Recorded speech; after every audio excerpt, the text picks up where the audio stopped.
The research vessel drifted through space like a broken toy. Inside the ship, everything was dark except for a few emergency lights that flickered on and off. The halls were silent. Too silent. 17 bodies floated in the zero gravity. Their lives taken 3 days ago when pirates attacked without warning. In the medical bay, behind a sealed door, Ji-won struggled to breathe. The young scientist pressed her hand against the wound in her side and tried to stay awake. The oxygen meter on the wall showed red. She had maybe 4 hours left. Maybe less. Her distress beacon had been broadcasting for 72 hours, but nobody had come. Nobody was coming. Ji-won was human. Her species was new to the galaxy. Most of the older civilizations barely noticed humans existed. They were too few, too weak, too insignificant to matter. The big empires and powerful species had been traveling the stars for thousands of years. Humanity had only been out here for 30 years. She closed her eyes and thought about home. About Earth. About her sister Mina, who wanted to be a pilot. About her parents who grew rice in the countryside. Simple memories. Good memories. Better than thinking about dying alone in the dark. Then she heard something. A deep vibration that traveled through the ship's hull. Her eyes snapped open. The beacon. Something had found her beacon. But who? Pirates coming back to salvage what they left? Or someone else? The vibration grew stronger. Docking clamps. Something was attaching to her ship. Ji-won tried to sit up, but pain shot through her body. She gasped and fell back. All she could do was wait and hope. The sealed door to the medical bay hissed. Someone was cutting through it from the outside. Sparks flew as a plasma torch melted the lock. The door slid open and 3 figures in environment suits stepped inside. They were tall, with 4 arms each, and their suits had a strange insect-like design. Velnar. Ji-won recognized them from her xenobiology studies. The Velnar Collective was a mid-level power in the galaxy. Not cruel, but not particularly friendly either. They cared about efficiency and order above everything else. One of them approached her and scanned her with a medical device. Through her fading vision, Ji-won could see the nameplate on his suit, Captain Thoral. The Velnar spoke in their clicking language. Ji-won's translator was broken, but she caught a few words. Alive. Barely. Human. Worth it. Another Velnar moved closer. His nameplate read First Officer Kryn. He opened a medical kit and began working on her injuries. The captain and the other crew member talked in their rapid clicking speech. Even through the translation gaps, Ji-won could tell they were arguing. Captain Thoral sounded annoyed, frustrated, like he regretted coming here. But Kryn kept working on her, kept arguing back. Finally, Thoral made a sharp clicking sound and gestured to the door. They would take her. They would save her. As they lifted her onto a stretcher, Ji-won grabbed Kryn's arm. She had to tell them. Had to make them understand. In broken galactic standard, the common language of space, she whispered the words. Thank you. My people will remember this. Thoral looked down at her. If the Velnar could show expression through their insect-like faces, she would have seen doubt, disbelief. Humans were nothing. They had no power, no great fleet, no territory worth mentioning. What could they possibly do to remember this? But he said nothing. They carried her back to their patrol ship and put her in their medical pod. As the medicine flowed into her veins and consciousness began to slip away, Ji-won heard them talking again. The captain's voice was clear enough for the translator to catch. Just another distress call. Just another duty. We did what the collective requires. Nothing more. Kryn's response was quieter. We saved a life today. That matters. Does it? She's human. What difference does one human make? Ji-won wanted to answer. Wanted to tell them that one human could make all the difference in the universe. But the medicine pulled her down into sleep, and the voices faded away. When she woke up again, she was in a white room, clean, warm, safe. A medical drone hovered nearby, monitoring her vitals. Through the window, she could see ice and snow. Arctis 7, the human colony moon. They had brought her home. A doctor came in. An actual human doctor. He smiled when he saw her awake. Welcome back, Ji-won. You're safe now. The Velnar patrol found you and brought you here. You're very lucky, yes, but it was more than luck. It was choice. Captain Thoral could have ignored her beacon. First Officer Kryn could have agreed it wasn't worth the fuel to investigate. But they didn't. They came. They saved her. Over the next few weeks, as Ji-won recovered, she wrote her report. She wrote down everything. every detail about the attack, every piece of data she could remember about her research. And most importantly, she wrote down the names of every Velnar who saved her life. Captain Thoral, First Officer Kryn, Engineer Dalvik, who repaired her ship's beacon so it would reach farther, Medical Officer Zinn, who stabilized her on the flight to Arctis 7. She wrote their names and she sent the report to Earth, to the Colonial Defense Ministry, to anyone who would listen. And at the top of the report she wrote in bold letters, "These people saved my life when they had no reason to, when it would have been easier to pass by. When helping me gave them nothing in return. They saved me because it was right. Humanity must remember this. Humanity must never forget." The ministry received her report. They read it carefully. They discussed it in meetings.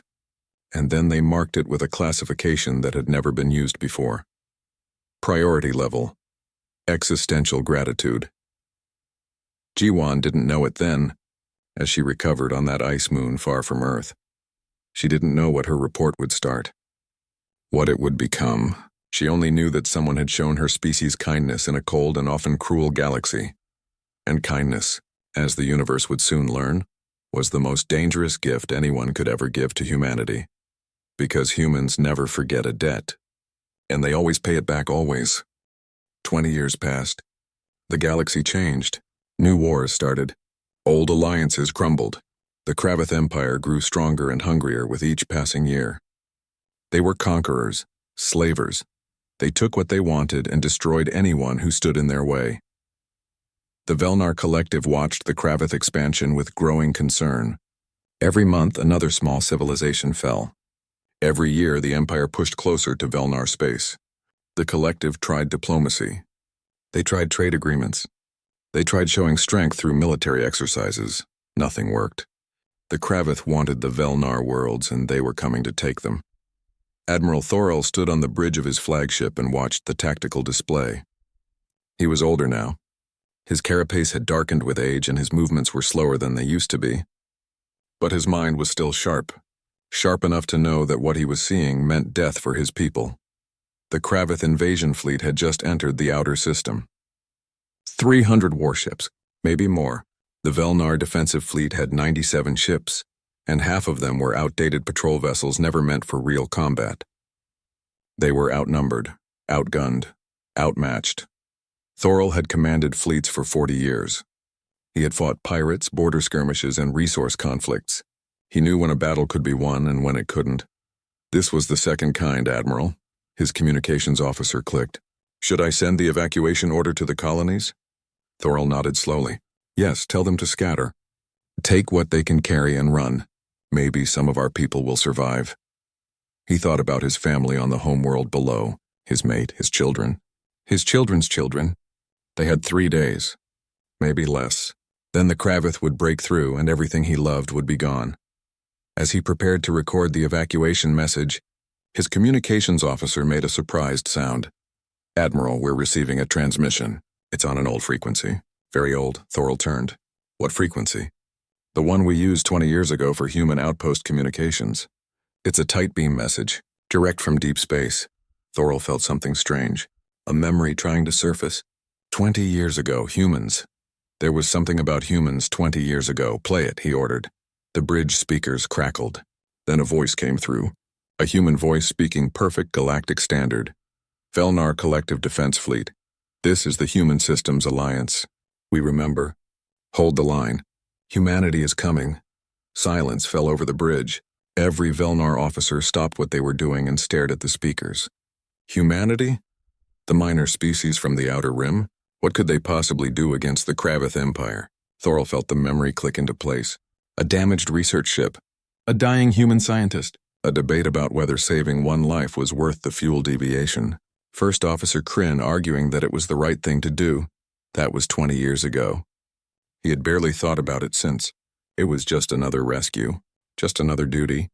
The human had thanked them, said something about her people remembering, but Thorel had dismissed it. What could humans do? They were nothing. "Admiral, what does this mean?" his tactical officer asked. Before Thorel could answer, every sensor on the bridge screamed warnings. His tactical officer's mandibles clicked in alarm. Hyperspace breach. Multiple contacts. Edge of the system. The main view screen switched to external cameras. What Thorol saw made no sense. Hyperspace didn't tear open like that. It was supposed to be a ripple, a gentle opening. This looked like someone had taken a knife to reality itself. Ships poured through the breach. Human ships, dozens, then hundreds, then thousands. Sleek warships with aggressive designs, massive carriers that made his flagship look tiny, strange vessels that seemed to phase in and out of normal space, drone swarms that moved like schools of fish. The tactical display updated frantically as it tried to count them all. The numbers climbed. 500, 800, 1,000, 1,500, 2,000 human warships. Thorol couldn't speak. His officers stood frozen. This wasn't possible. 20 years ago, humanity had 12 colonies and maybe 40 ships total. Now they had a fleet that tripled the Kravath invasion force. A new communication came through, this time with video.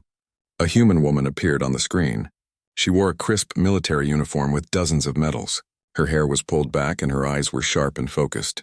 The nameplate on her uniform read Fleet Admiral Mina. "Admiral Thorol," she said. "This is Fleet Admiral Mina of the Human Systems Alliance, commanding the 3rd Expeditionary Defense Force. 20 years ago, your crew saved one of ours when you had every reason not to. You saved my sister Jiwan when she was dying alone in the dark. Today we repay that debt. Transmitting tactical coordination now." Thorol found his voice. "Fleet Admiral, I don't understand. 20 years ago, humanity was barely anything."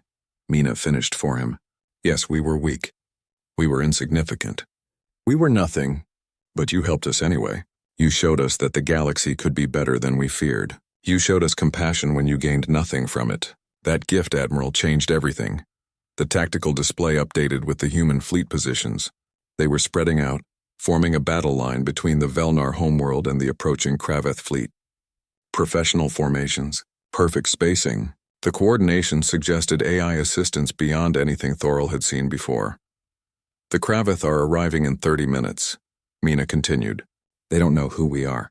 They've never fought humans before. That gives us an advantage. When the battle starts, keep your fleet back and protect the orbital stations. We'll handle the Kravath." "You'll handle them?" Thorol repeated. "Fleet Admiral, there are over 300 Kravath warships, and we brought 2,000, Mina said calmly. "Plus another 1,000 support vessels and 10,000 autonomous combat drones. Admiral Thorol, you saved one human 20 years ago. Today, humanity has come to save an entire civilization. Now hold the line and let us work." The communication ended. Thorol stared at the tactical display showing the human fleet in perfect formation. His senior officers looked at him, waiting for orders. Finally, First Officer Ven spoke. He was young, far too young to remember the human rescue. "Admiral, what happened 20 years ago?" Thorol thought about that day, about the debate on whether one human life mattered, about Kryn arguing that it was the right thing to do, about almost saying no. "We did one small thing right," Thorol said quietly, "and apparently humanity never forgot." On the view screen, the Kravath fleet entered weapons range. The battle was about to begin. The Kravath war fleet advanced with the confidence of predators who had never met a real threat. Their 300 warships moved in standard attack formation, weapons charged and ready. They had conquered 17 civilizations in the past decade. The Velnar would be number 18. Admiral Krell commanded the invasion from his dreadnought. He was reviewing the final attack orders when his sensor officer reported the anomaly. "Sir, detecting unknown vessels. Many unknown vessels. They're positioned between us and the Velnar homeworld." Krell looked at his tactical display with mild interest. Some allies coming to help the Velnar? Foolish, but it didn't matter. Numbers were numbers. He had 300 warships. Unless someone brought more than that, the outcome was already decided. "How many vessels?" Krell asked. His sensor officer checked twice before answering. "Sir, I count 2,000 combat ships, plus approximately 1,000 support vessels and massive drone signatures. The computer classifies them as human designs." Krell's predatory eyes narrowed. "Human? The species from the Outer Rim? The ones who grow food and trade in plants?" "Yes, sir. But these are military vessels." "Heavy military vessels," Krell laughed. It was a harsh clicking sound. "Humans playing soldier. This will be entertaining. All ships maintain course, weapons free, destroy anything that gets in our way." On the human flagship, Fleet Admiral Mina watched the Kravath fleet advance. Her command crew worked efficiently around her, monitoring hundreds of data streams. Beside her, Admiral Thorell watched from a visitor's station. She had invited him aboard to witness what his simple act of kindness had created. "They're not changing course," her tactical officer reported. "The Kravith still think they can win." "They've never fought humans before," Mina said calmly. "They don't know what we're capable of. Let's show them." She opened the fleet-wide channel. "All ships, this is Admiral Mina. 20 years ago, the Velnar showed us that compassion exists in this galaxy. That kindness is possible even when it costs something. Today we show everyone what humanity does with that gift. Remember your training. Remember your purpose. Not one Kravith ship reaches the Velnar homeworld. Not one, engage. 2,000 human warships moved as one. Their formation shifted from defensive to offensive in seconds. The coordination was perfect. Impossibly perfect, because it wasn't just human pilots flying these ships. Advanced AI systems linked every vessel, creating a fleet that thought and moved like a single organism. The first human weapons fired at maximum range. Railguns accelerated projectiles to a fraction of light speed. Kravith shields flared and buckled, some held, some didn't. The ones that didn't cease to exist as solid metal slugs tore through their hulls. Admiral Krell stopped laughing. "Return fire!" All ships returned fire. The Kravith fleet opened up with everything they had. Energy beams, missiles, plasma cannons. The humans didn't retreat. They didn't even slow down. They scattered into smaller attack groups and dove into the Kravith formation like sharks into a school of fish. What followed wasn't a battle. It was a demonstration. Human tactics were like nothing the Kravith had ever seen. Ships that should have stayed in safe firing positions instead charged directly at dreadnoughts 10 times their size. Pilots took risks that seemed suicidal, but somehow they worked. Fighters weaved through point defense fire that should have vaporized them. Bombers struck critical systems with impossible precision. And the drones. Thousands of autonomous combat drones moved in coordinated swarms. They didn't think like living pilots. They didn't hesitate. They didn't fear. They just attacked with cold mathematical efficiency. Krell watched his fleet fall apart. 3 of his dreadnoughts were already gone. Dozens of cruisers were crippled or destroyed. And the humans weren't even slowing down. "Sir, we need to retreat," his tactical officer shouted over the alarms. "No," Krell roared. "We outnumber them. We can still—" A human heavy cruiser appeared on his view screen far too close. The name on its hull read G1's Promise. It launched a full weapons barrage directly at his command bridge. Krell barely had time to register the ship's name before his shields failed, and everything went white.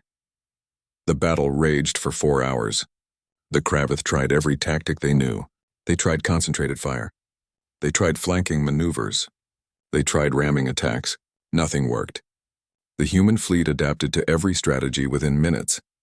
Aboard the Velnar flagship, Admiral Thorell watched in stunned silence. His officers had stopped trying to understand what they were seeing. They just watched as humans rewrote everything they thought they knew about space combat. "Admiral," First Officer Venn said quietly, "the humans fight like they're angry." "No," Thorell corrected. "They fight like they're protecting something precious. Like they're guarding something that matters more than their own lives." On the view screen, he watched as a human destroyer positioned itself between a Kravith heavy cruiser and a Velnar orbital station. The destroyer was tiny compared to the cruiser. It would be destroyed in seconds, but it didn't run. The captain broadcast on all frequencies, speaking in galactic standard so everyone could hear. "Not one step further. Not on our watch." The destroyer's shields blazed as it absorbed hit after hit from the cruiser's weapons. It held position even as its hull began to buckle. Even as fires broke out across its decks. It held the line until 3 human carriers arrived and destroyed the Kravith cruiser. The destroyer survived. Barely. But it had done its job. It had protected the Velnar civilians on that station. Thorell finally understood. This wasn't about military power or territorial expansion. This was about payment. About honoring a debt. The humans had built this entire fleet for one reason. So they could repay the kindness that the Velnar had shown them 20 years ago. 1 human life saved. 2,000 warships sent to return the favor. As the battle entered its final hour, the Kravith fleet was scattered and broken. More than half their ships were destroyed. The rest were fleeing into hyperspace, abandoning their wounded and dead. Admiral Mina opened a channel to what remained of the Kravith command structure. "Tell your empire this: humanity remembers its friends. And we remember our enemies. You came here to conquer people who showed us kindness. That was your mistake. Leave now and never return. If we see Kravith ships in Velnar space again, we won't stop at driving you off. We'll follow you home." The Kravith didn't answer. They just ran. When the last enemy ship vanished into hyperspace, silence fell over the battlefield. Debris floated everywhere. Velnar ships were damaged but intact. Human ships formed protective formations around the homeworld, standing guard. Fleet Admiral Mina's face appeared on every Velnar ship's view screen. She looked tired but satisfied. "The Kravith have been driven from your space. Velnar Collective, your homeworld is safe. The debt is paid." Admiral Thorol activated his communication system. His voice shook slightly as he spoke. "Fleet Admiral Mina, on behalf of the Velnar Collective, I thank you. But I must ask, how? 20 years ago, humanity had barely begun to explore the stars. How did you build all of this?" Mina smiled. It was a sad smile, but genuine. "Admiral, you saved my sister when you could have left her to die. You showed humanity that compassion exists in the galaxy. That inspired us to become something better, to build something greater. I think we should talk about this in person, don't you?" Thorol nodded slowly. Yes, I think we should." He looked around his bridge at his crew. They had survived. Their world had survived. Because 20 years ago, he had chosen to rescue one dying human from a broken ship. Such a small choice. Such enormous consequences. Part 4. The explanation. Admiral Thorol stood in the landing bay of the human flagship Unity's Dawn and tried not to show his amazement. Everything was massive. The bay could fit 3 Velnar cruisers inside it. Human crew members moved with practiced efficiency, maintaining fighters and drones. The technology on display was at least a generation ahead of anything the Velnar had. Fleet Admiral Mina met him personally. Up close, Thorol could see the family resemblance to Jiwan, the same determined eyes, the same careful way of moving.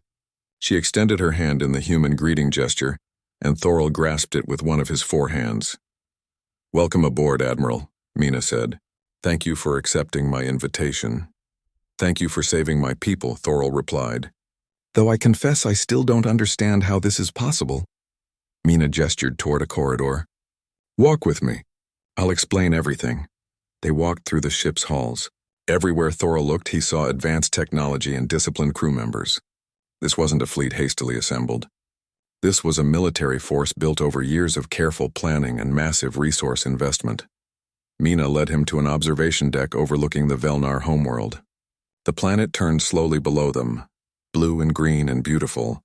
Human ships orbited in protective formations. 20 years ago, Mina began, my sister Jiwan was dying in the dark. Her crew was dead. Her ship was destroyed. She had maybe hours left to live.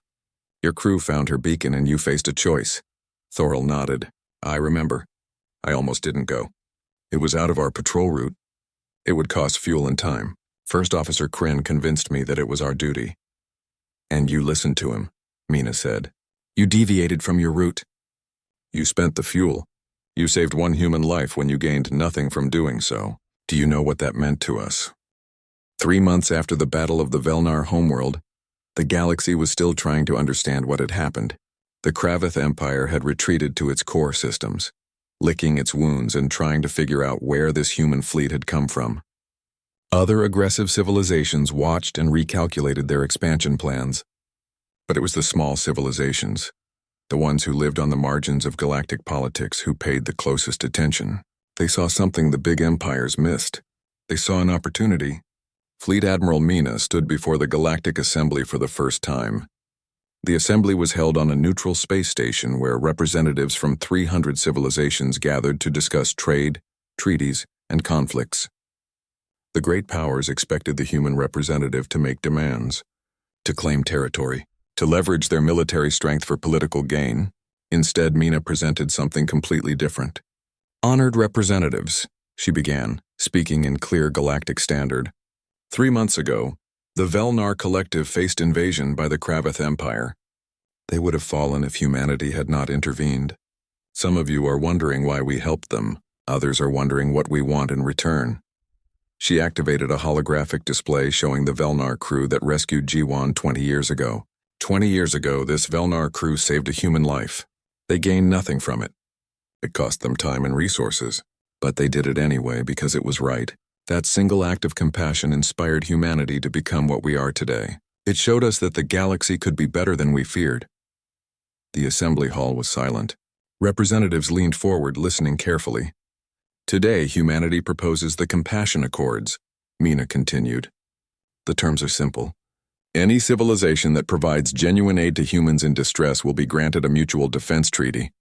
Humanity will respond to calls for help from signatories with full military force. No signatory will be left to face aggression alone, and the price for this protection is not tribute or servitude. The price is only that you extend the same compassion to others.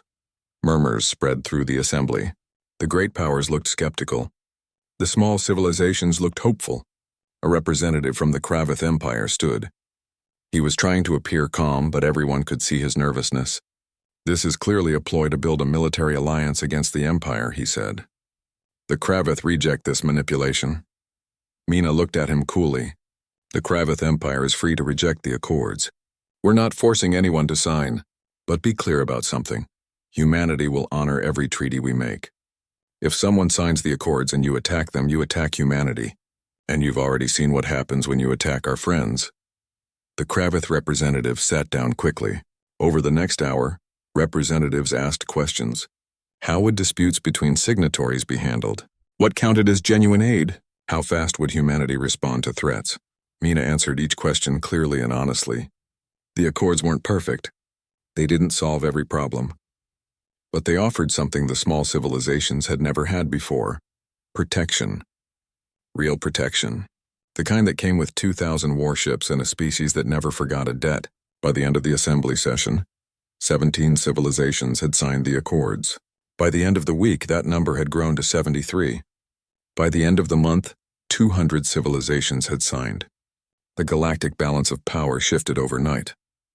Predatory empires that had built their strength on bullying smaller civilizations found their targets suddenly protected. The age of casual conquest was over. Now aggressors had to ask themselves, is this target worth fighting the entire human fleet? Most decided it wasn't. On the Velnar homeworld, a memorial was built to honor the human rescue fleet. It stood in the capital city, a towering structure of metal and light. At its center was a statue of G1 looking up at the stars. Around the base were the names of every human ship and crew member who had fought to protect the Velnar. Admiral Thorl visited the memorial often.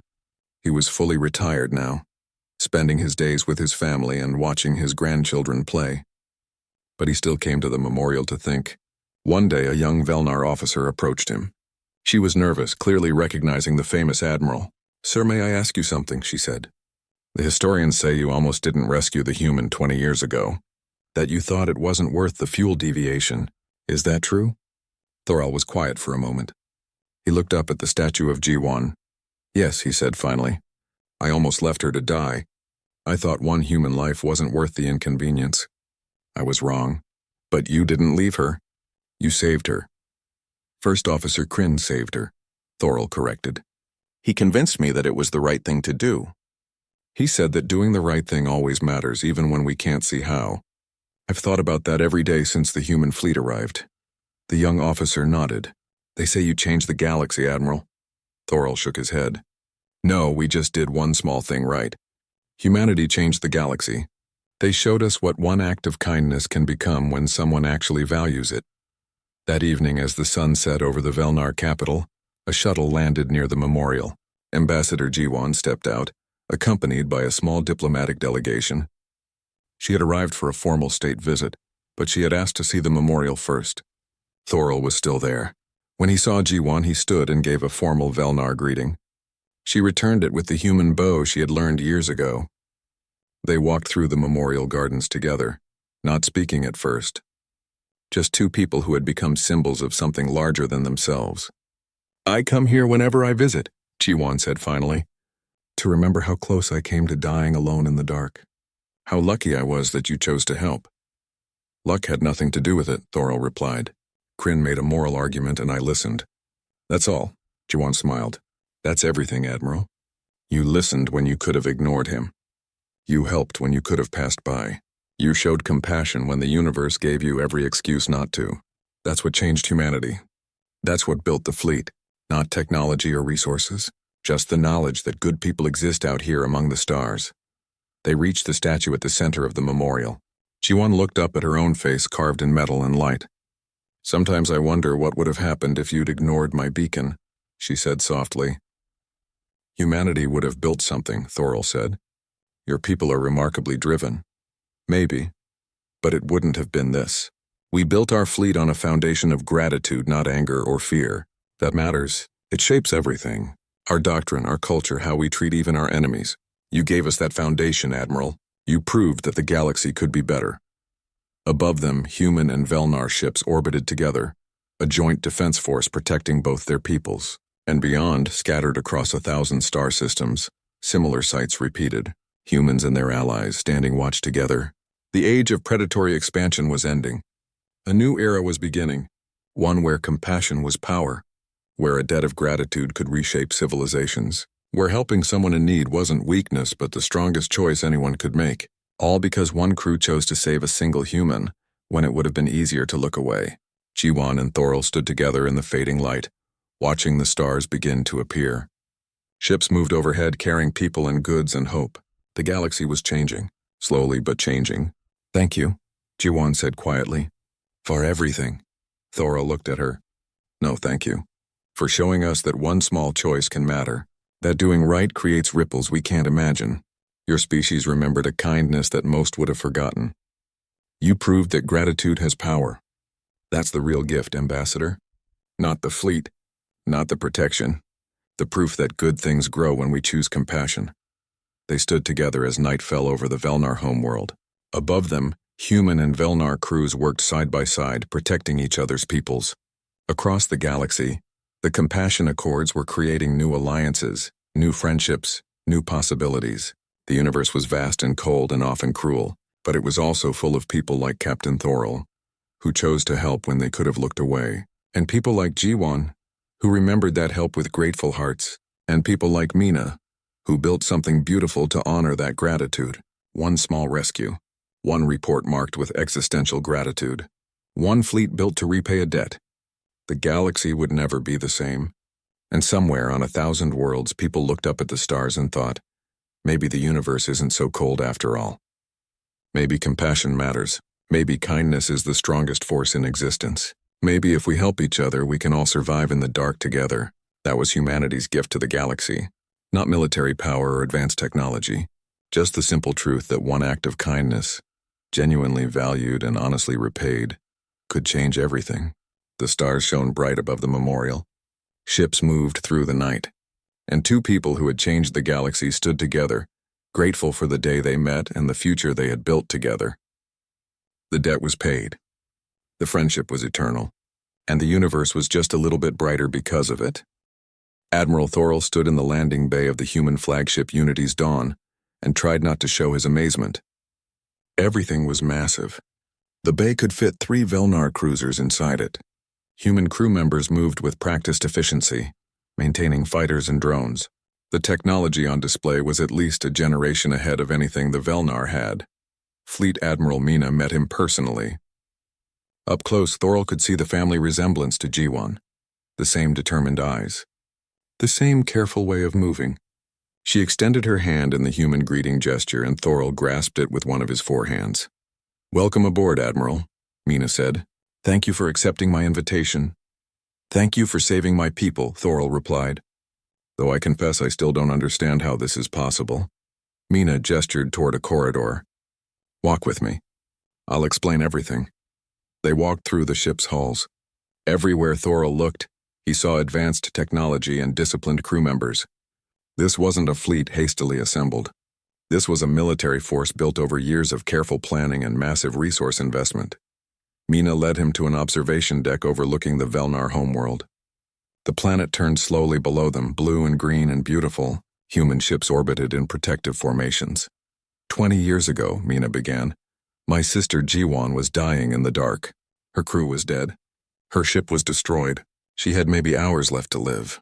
Your crew found her beacon and you faced a choice. Thorol nodded. I remember. I almost didn't go.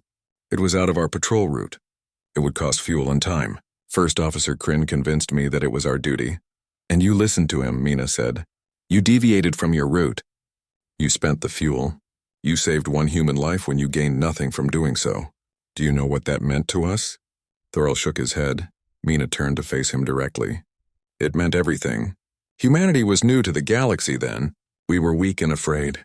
Every species we met either ignored us or tried to exploit us. We thought the universe was cold and cruel. The power was all that mattered. Then you saved G1. She pulled out a small data pad and showed him a document. It was G1's original report from 20 years ago. Thorol read it slowly, his translator converting the human writing. The report was detailed, clinical. But at the end, in bold letters, G1 had written, "These people saved my life when they had no reason to." Humanity must remember this. Humanity must never forget. When this report reached Earth, Mina continued, something changed in our culture. Politicians gave speeches about it. Teachers used it in schools. Artists created works inspired by it. G1's rescue became a symbol.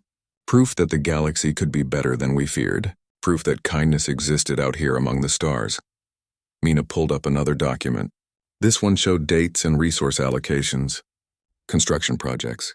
Colony expansions. Military buildup. Humanity united, she said simply. Every nation on Earth set aside their differences. We formed the Human Systems Alliance. We pooled our resources. We focused on one goal, becoming strong enough that we could repay the debt we owed to the Velnar. Strong enough that compassion would never be punished. Strong enough that kindness wouldn't mean weakness. Thorol studied the numbers.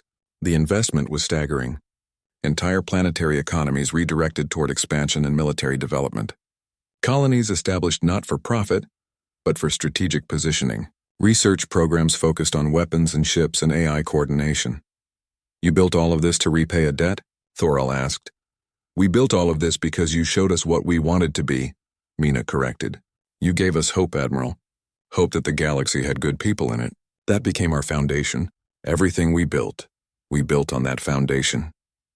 She pulled up an image of the G1's Promise, the heavy cruiser that had protected the Velnar orbital station during the battle. This ship is named after my sister. She helped christen it 2 years ago. Every human who serves on it knows the story, knows why we fight. We don't conquer.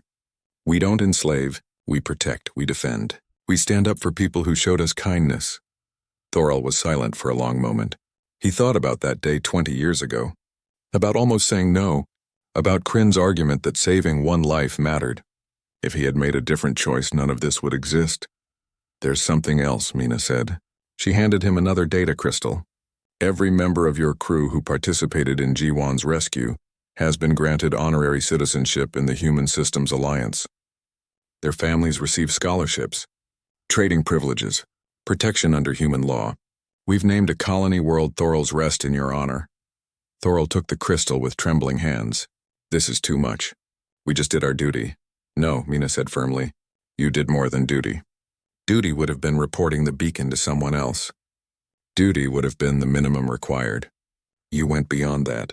You saved my sister when it cost you something, when it would have been easier to look away. That's not duty, Admiral. That's character. That's the kind of people we want to protect. She turned back to the viewport, looking down at the Velnar homeworld. Do you know what the hardest part was? Mina asked quietly. Waiting. We've had this fleet ready for 3 years.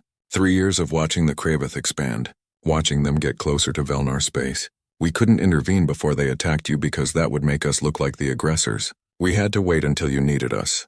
Those were the longest 3 years of my life. Thorol understood then. The humans hadn't just built a fleet to repay a debt. They had built it specifically to defend the Velnar. They had positioned forces and gathered intelligence and waited for the moment when they would be needed, all because of one rescue 20 years ago. What happens now? Thorol asked. Your fleet, your power, the galaxy will see you as a threat. Mina's expression hardened. Let them. We've spent 20 years building this fleet for one purpose, to ensure that kindness is never punished. That compassion isn't weakness. That people who show mercy aren't left defenseless. The Kraveth Empire learned this today. Anyone else who mistakes generosity for vulnerability will learn it tomorrow. She looked at Thorol. We're not conquerors, Admiral. We're not going to demand territory or tribute, but we are going to make it very clear to the galaxy that our friends are protected. Anyone who threatens the Velnar threatens humanity. And humanity has a very long memory. Thorol felt something he hadn't felt in decades. Hope. Real hope. Not just for survival, but for a better future. My people will want to repay you somehow, he said. Mina shook her head. You already paid us 20 years ago. You gave us the most valuable gift in the universe. You gave us proof that goodness exists. Everything we've become, we became because of that gift. If you want to repay us, do what you did for G1. Show compassion to others. Help people when they need it. Be the kind of civilization that makes the galaxy better. She extended her hand again. The debt is paid, Admiral Thorol. Now we're just friends helping friends. Thorol grasped her hand. Friends helping friends, yes, I think the Velnar Collective would like that very much. As they shook hands, Thorol thought about First Officer Kryn, about his argument all those years ago that saving one life mattered. Kryn had been right. One life had mattered more than anyone could have imagined. One life saved. An entire civilization protected in return. And a friendship that would reshape the galaxy.